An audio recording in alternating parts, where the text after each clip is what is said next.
Today, we're diving into a really fascinating story from the world of medicine. It's all about how a 50-year-old technique, literally just a microscope, made this incredible, totally unexpected comeback. So let's kick things off with a question that kind of messes with how we think about progress. Is it possible for a 50-year-old tool to actually outperform our most cutting-edge gene sequencing? I mean, it sounds crazy, right? But you'll see. The answer isn't as simple as you'd think. All right, so to understand this, we've got to go back in time to the 1970s. And back then, trying to diagnose leukemia, well, it was kind of like the Wild West of medicine. Just try to imagine this. You've got doctors in Paris, London, New York, all looking at the exact same disease under a microscope, but they're all calling it something different.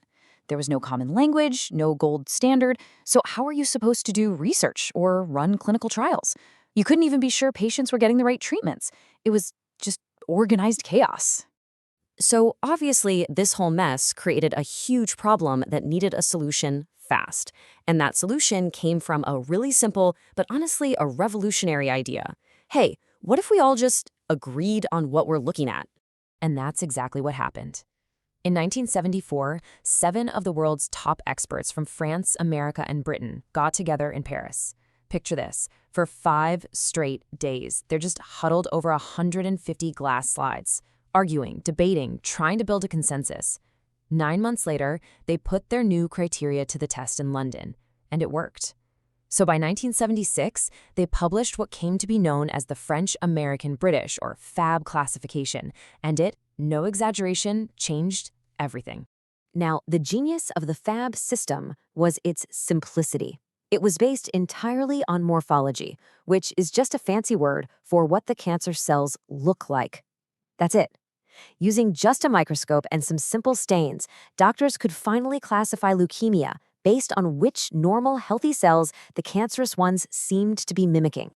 And just like that, they created a powerful common language.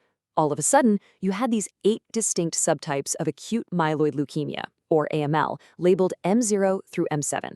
And for the very first time, a doctor in New York could talk to a doctor in Paris about M2 leukemia, and they would both know they're on the exact same page, a total game changer. Okay, so you want to see just how powerful this was in practice? Let's zoom in on one subtype, M3.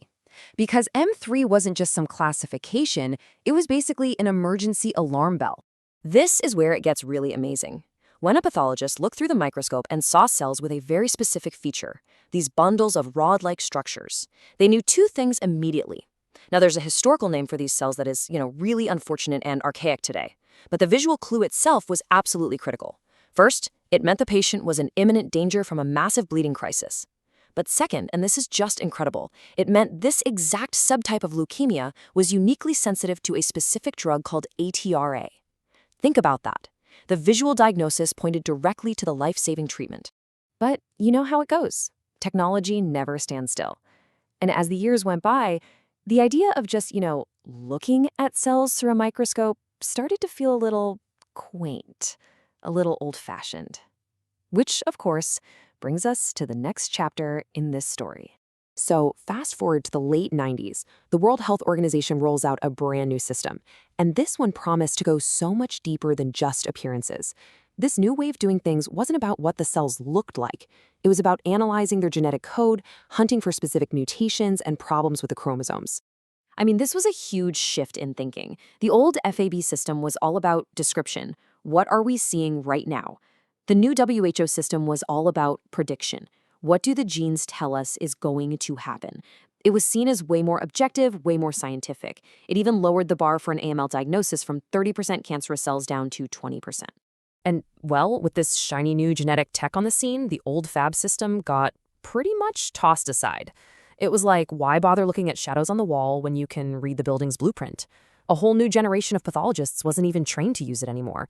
It was basically a relic. And honestly, that should have been it. End of story. The old analog tool gets replaced by the shiny new digital one. Makes sense, right?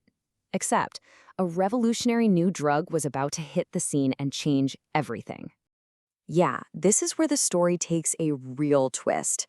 There's this great quote from Dr. Daniel Pollia, who wrote that something which had been, quote, discarded for being archaic was about to provide insights that even the most extensive genomic probing could not reveal. Wow. Okay, so here's what went down. A really powerful new drug for AML called venetoclax became available. Great news. But there was this one massive problem. Doctors had no idea who it would work for. They threw all the modern genetic tests at it, trying to find a pattern, but nothing. The answer wasn't in the genes. And the key, you guessed it, was hiding in plain sight, right there in that old forgotten FAB system. What researchers found was just wild. Patients whose cancer cells had these monocytic features, something you can easily spot with a microscope, a key part of the old FAB M4 and M5 subtypes, those patients were resistant to the new drug. Let that sink in. A simple look at a slide gave doctors an answer that all the cutting-edge multi-million-dollar genomic tech had totally missed. So what does this all mean for today? Is it a battle of old versus new? Well, not quite. Let's take a look at how these two systems actually work together now. It turns out it's not a competition at all, it's more like a partnership. You get the best of both worlds. The WHO system? That's still the absolute gold standard for the initial diagnosis and for predicting the patient's long-term outcome. But the FAB system?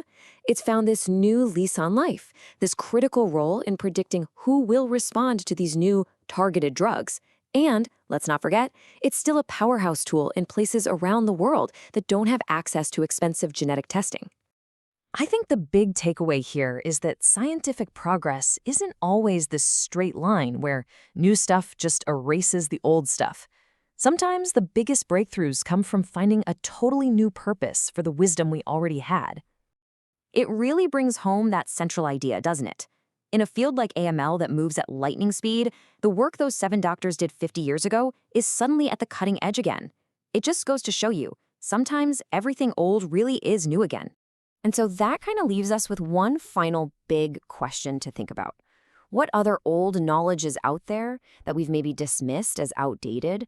What other forgotten tools in medicine or anywhere else are just sitting there waiting for the right problem to come along so they can unlock the next huge